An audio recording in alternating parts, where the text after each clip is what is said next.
Thank you. Steve, thank you very much. Laura and I are delighted to be here. Actually, we are. We got to learn to laugh in this town. And I appreciate the humor. I really do. I think a society that can poke fun of its political leaders is a society that's a competent society and a free society. So we're delighted to be here.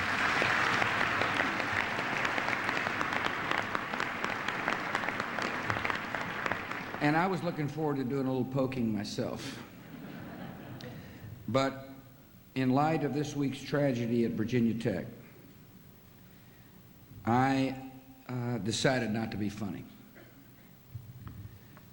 Many of the men and women in this room have spent this week reporting from Blacksburg, Virginia.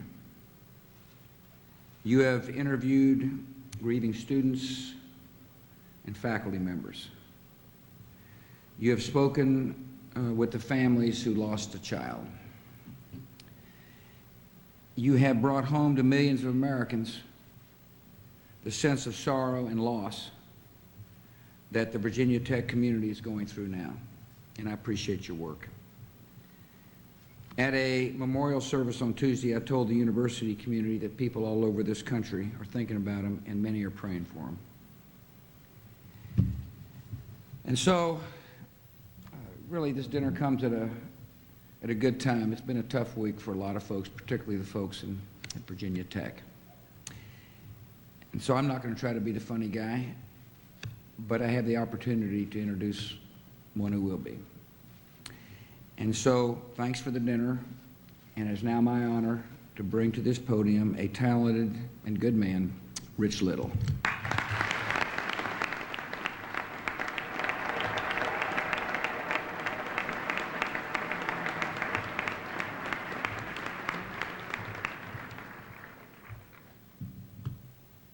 Thank you, Mr. President. I can't wait to get home and add you to my resume as being an opening act.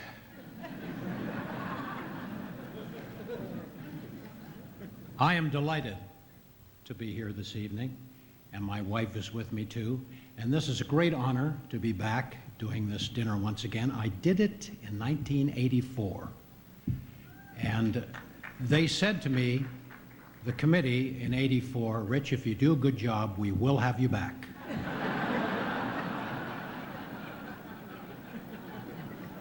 Of course, I had to wait until everybody died, but that's okay. I want to tell you right off the top that I am not a political satirist. I'm not up here tonight to make any point politically. Believe me. I'm an impersonator, basically. Do a lot of impressions of people, and some of them are politicians. You know, I'm a nightclub entertainer that tells a lot of stupid jokes, you know? And I'm just here tonight to try and make enough money to get my relatives out of Canada.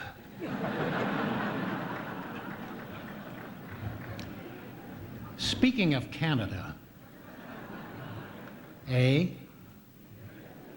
did you hear what John McCain said about Canada the other day? Well, I like Canadians. I like Canada. I think they're good people. The only thing that I don't particularly like about Canadians is the way some of them come down across our borders and take jobs away from our Mexicans.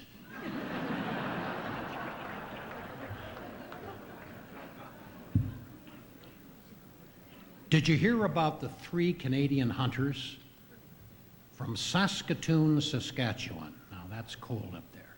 3 Canadian hunters were out in the woods one cold afternoon. And the first Canadian hunter says, "Look at this, Charlie. Deer tracks here, right in the snow. We got deer here. This is our lucky day." Second Canadian hunter says, "Deer? Are you crazy? I've been hunting all my life. Those are elk tracks. We got elk here." Third Canadian hunter says, "Elk? Deer? Those are moose tracks. Moose, for heaven's sakes. No, they're not. They're elk. No, that's deer. No, it's moose. Anyway, while they're arguing, a train comes along and hits them.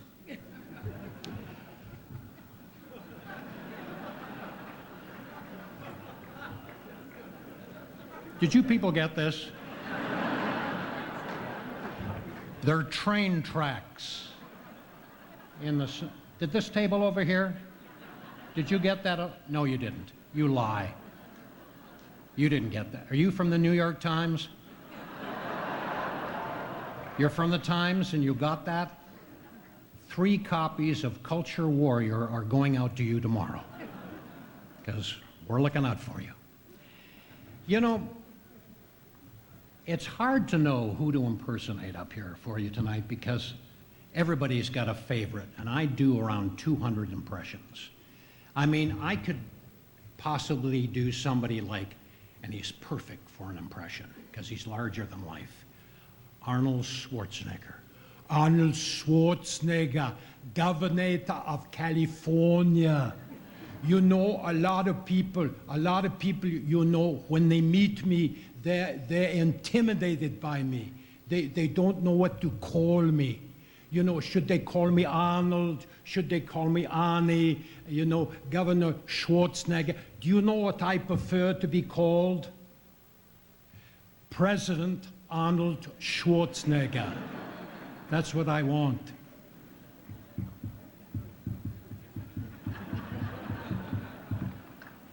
I could do for you tonight a guy that I did a lot back in the 70s, Johnny Carson. And I love Johnny Carson. Carson was the best, wasn't he? And he had so many different tics, you know.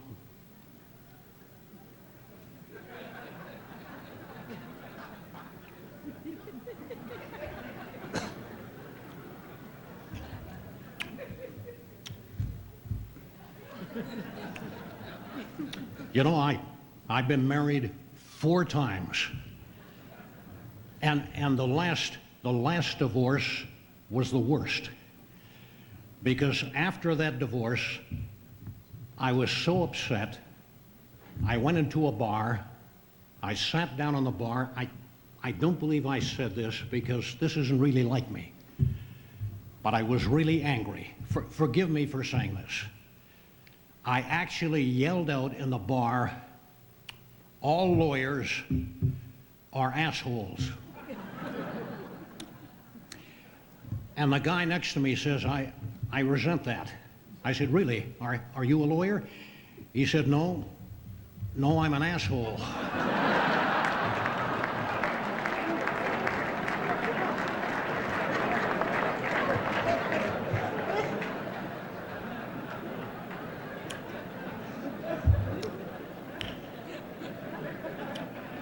Anyway,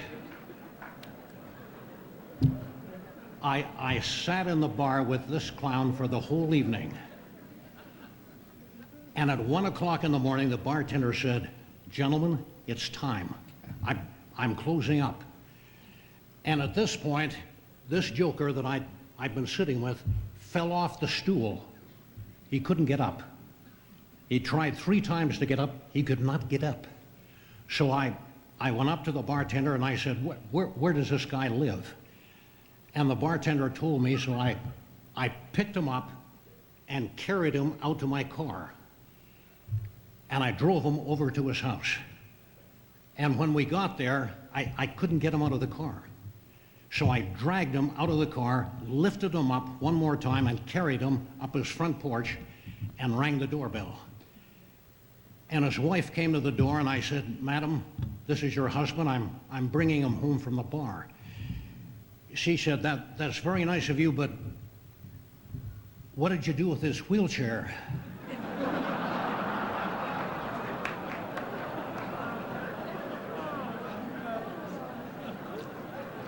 Okay.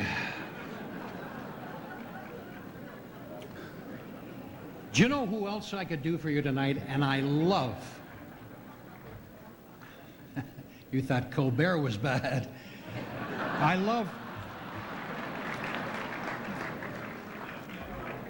I love to do this guy, Andy Rooney from 60 Minutes. That little curmudgeon that you see at the end of 60 Minutes every week. The thing about Andy is, he's always asking questions. Everything with Andy Rooney is why. Here's a few things that bother me. You know, if you're scared half to death twice, what would happen to you?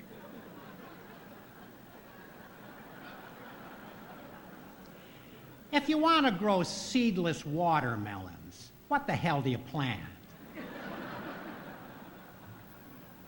Here's something else that I don't understand. How do deer know to cross those little yellow signs? You ever wondered about that? This is stupid. If those signs were intended for deer, they would have been printed in deer language. Dumb. Here's something else. If the sign makers, people who make signs, if they go on strike, what the hell do they hold up?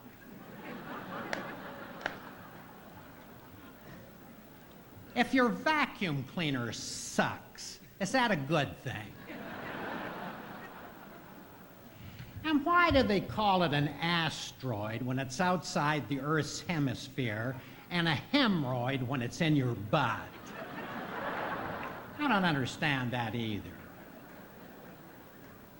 You know, when big companies ship styrofoam, what the hell do they pack it in? If you choke a Smurf, what color would he turn?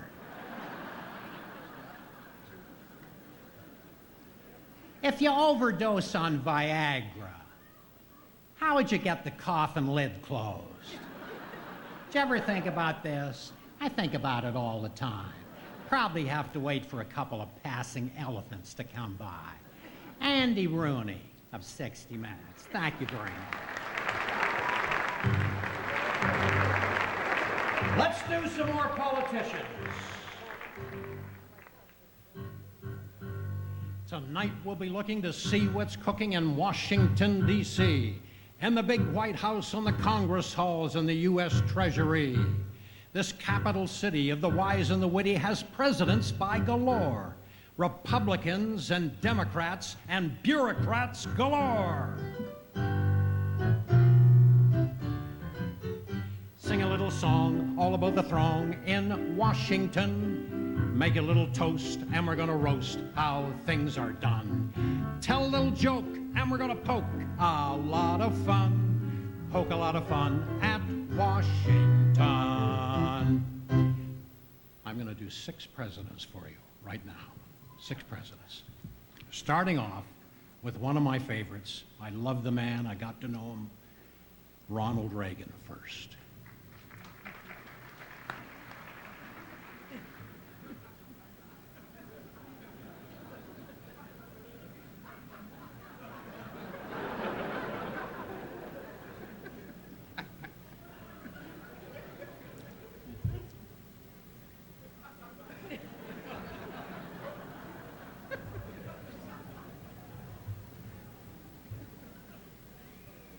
Who the hell are you people?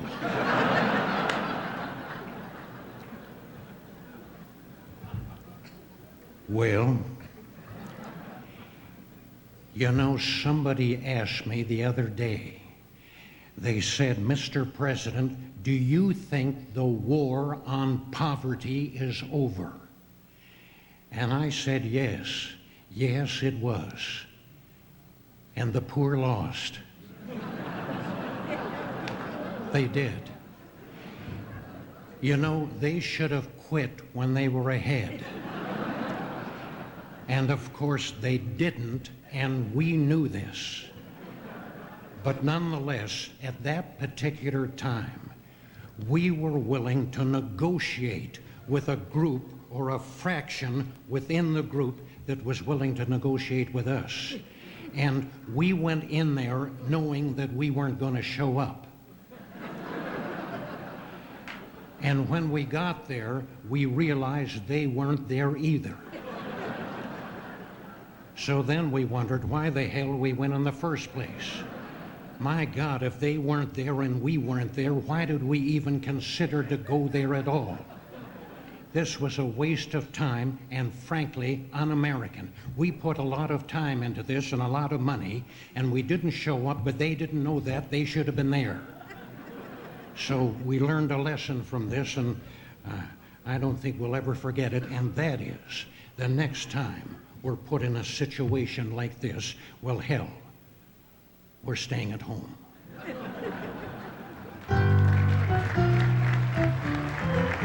Sing a little song all about the throng in Washington. Tell a little joke, and we're gonna poke a lot of fun. Poke a lot of fun at Washington. Next president, Jimmy Carter. Jimmy Carter.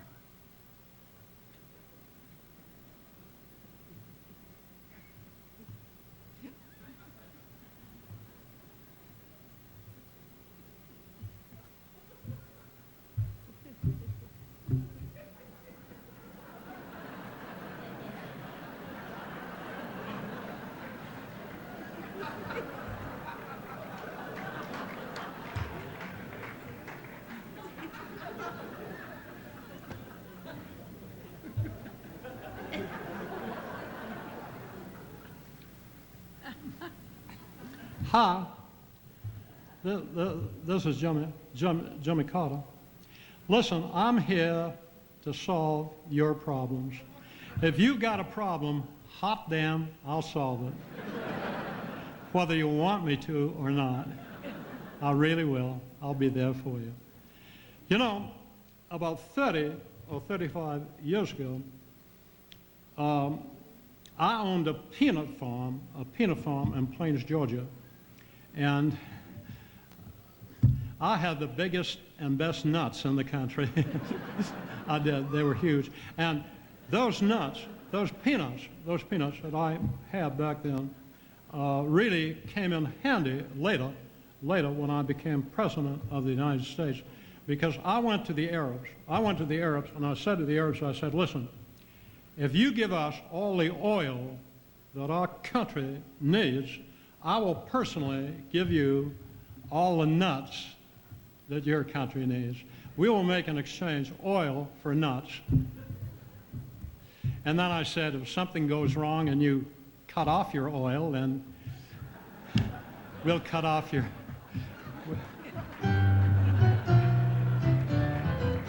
Sing a little song all about the throng in Washington. Tell a little joke, and we're gonna poke a lot of fun. Poke a lot of fun at Washington. All right, next up, two presidents. I'm gonna do Bill Clinton for you and George Bush Sr., okay? First of all, here's George Bush Sr.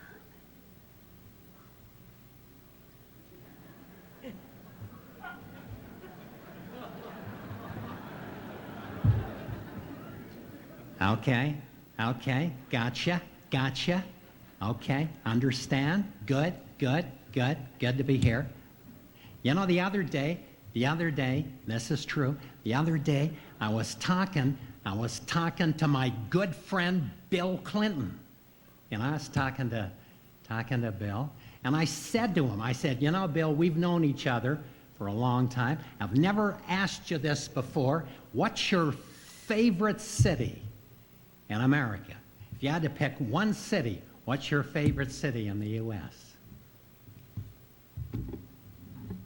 Well, gosh, I don't know. I've got a lot of favorite cities. I don't know whether I could pick one. I would probably say New York City's one of my favorites. Plains, Georgia is another. I would probably say that Chicago. I think Chicago is probably my favorite of all American cities, Chicago. Chicago? Listen, that's the worst damn city in the United States. I don't know why the hell you'd pick Chicago. I can't stand Chicago. All they've got in Chicago, believe me, are hookers and hockey players. Did you know that Hillary was born in Chicago? Did you know that Hillary grew up in Chicago, George? Oh.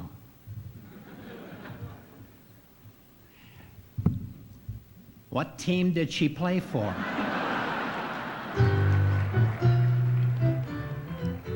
Sing a little song all about the throng in Washington.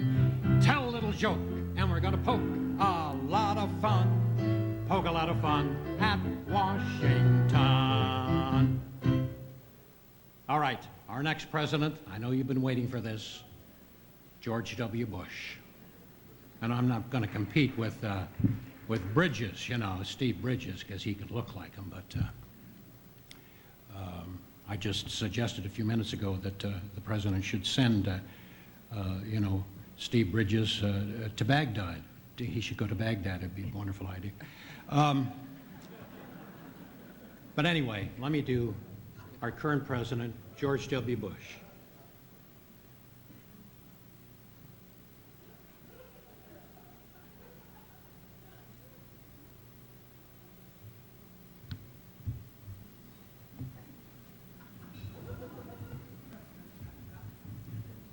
You know, nearly 6 years ago, our country came under attack. These events can shake the foundations of our tallest buildings, but they cannot touch the foundations of America. Our nation is strong. We have strong people. We have strong muscles. We will not tire. We will not falter. We will not fail. And when this war-a-thon thing against all extremistic fractions is concludified, the hell did that mean? I don't know what the... We will look out. We will look out and we will see a nation at peace. Because I'm optimistic. I'm optimistic about the future. I see a country where there's clean air and clean water and clean streets. I see a country where there's no poverty and no bigotry and no unemployment. I see a country where there's no bombings, no Al-Qaeda, and no terrorists. I see Switzerland, actually. I'm seeing Switzerland. It's coming in. I can see it. I can see the city. It's Switzerland.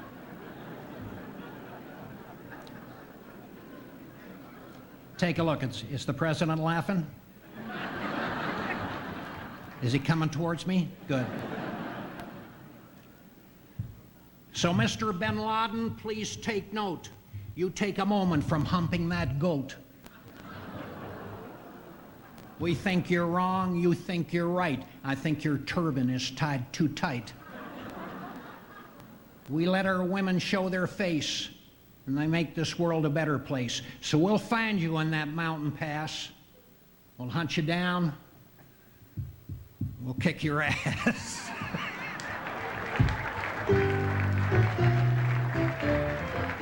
Sing a little song all about the throng in Washington. Tell a little joke, and we're gonna poke a lot of fun. Poke a lot of fun at Washington. Okay, my last president, and I know you've been waiting for this guy because I did him so much back in the 70s. Richard Nixon. You know? I did him a lot back in the 70s. My own parents tried to have me impeached. It was terrible. Nobody ever believed anything I said, and my nose kept growing. It was a terrible time for me. But anyway, let's bring him out of the mothballs one more time. Ladies and gentlemen, Richard Nixon.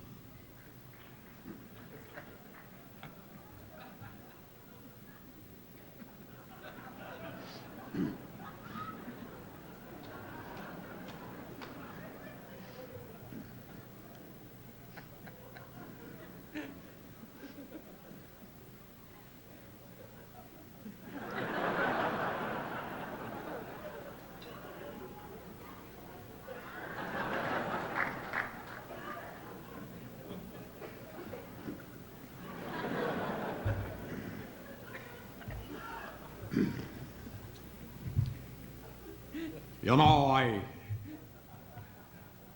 remember the first time.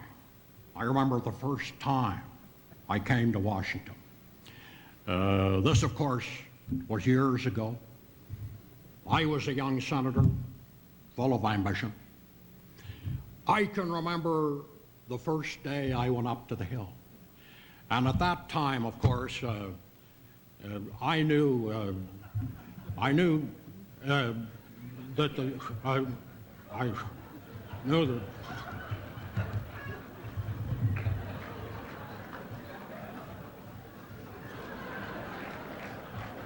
Good. God, I'm having a jowl movement.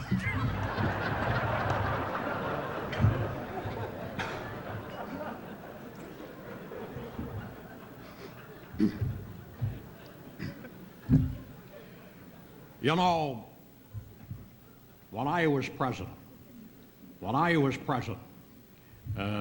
Pat and I owned a house out in San Clemente, California. And we used to call it the Western White House. And I would go out there on the weekends. And right next to the house, we owned this huge piece of property that went on forever. Beautiful piece of land. And I remember one weekend I was down in San Clemente. It was a beautiful day. I took our little dog Checkers. I put him on the leash and took him for a walk in this field. And we were walking along, and I was enjoying the afternoon. Beautiful day. I was looking at the trees and the flowers and the birds. Shit. Damn liberals. And I was walking along, and all of a sudden, I noticed at the corner of my eye a car coming along the west side of the property. And I looked, damn it, it was a reporter. It was a reporter from the Union Tribune. And this clown got out of his car, and he recognized me out there. And he leaned over the fence and he said, "Mr. Nixon, is that you out there?" Now, this is where I made my mistake. I should have told him the truth. I should have. But that, of course, is against my nature. So I decided to be funny. I decided to be witty. And that also is totally against my nature. I don't know why I did this, but here is this clown yelling out at me. It's obvious what the hell I'm doing. He said, "What are you doing out there?" So I said, "I'm trying to win a Nobel Peace Prize." And he looked at me and he said, "What?" I said, "You heard me, dum-dum. I'm trying to win a Nobel Peace Prize."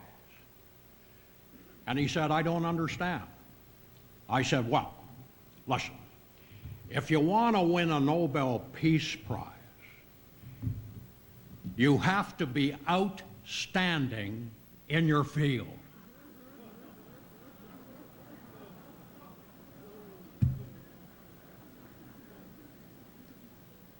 You didn't get it. I said, you have to be outstanding in your field. This clown didn't get it either. He took me seriously. I was trying to be funny. So he went back to the paper and he wrote up in his column, he said, "Richard Nixon's gone. He's lost it. He's gone. He should be committed." He said, "The wheel is still spinning, but it's obvious the rodent is dead." He said, "He's 2 sandwiches short of a picnic. His elevator doesn't go to the top." And I was outraged. I was outraged reading this. I couldn't believe what this fellow had written. So I went down to the paper to get a retraction, and I argued with him for about 2 hours. Got absolutely nowhere. Absolutely nowhere. And I realized it was hopeless, so I walked out of his office, walked to the elevator, and I said to myself,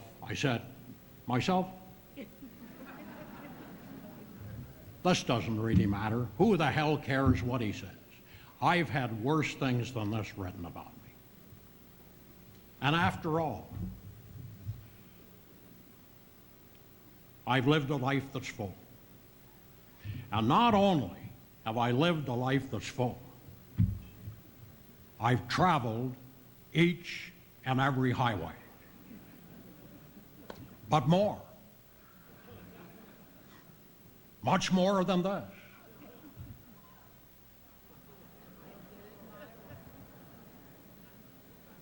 The silent majority. I did it my way.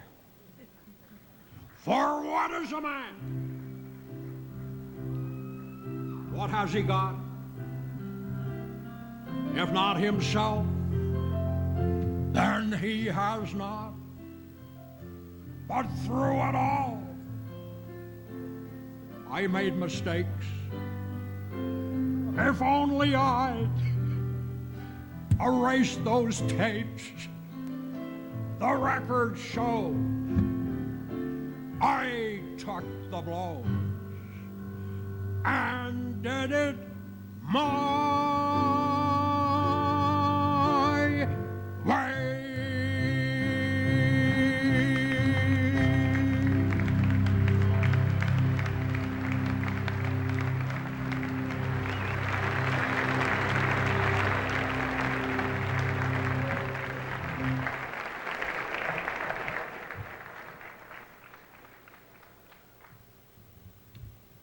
Thank you very much. I appreciate your reaction. Thank you for inviting me here today. And you know, it's good to laugh.